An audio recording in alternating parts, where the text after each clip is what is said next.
আমরা কত অধ্যায় থেকে পড়াটা শিখব? ষষ্ঠ অধ্যায়ের নাম কি? এখান থেকে আমরা কত নম্বর শ্লোকটা শিখব? 1 নম্বর শ্লোক কে বলেছেন?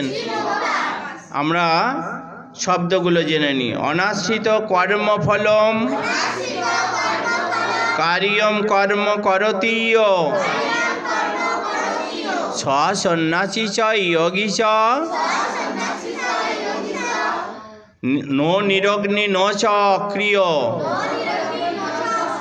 অনাশ্রিত কর্মফলম কার্যম কর্ম করতি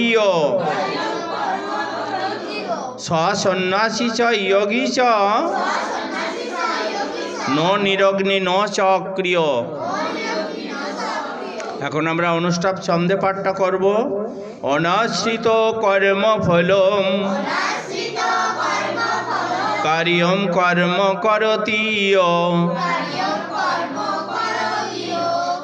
সন্ন্যাসী চ যোগী চ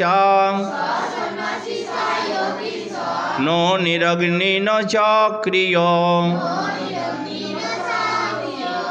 শ্রী ভগবান বললেন, যিনি অগ্নিহোত্রাদি ও দৈহিক কর্ম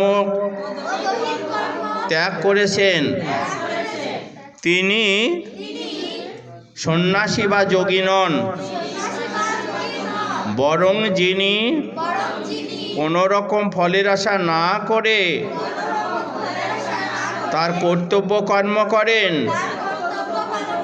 তিনি যথার্থ সন্ন্যাসী বা যোগী।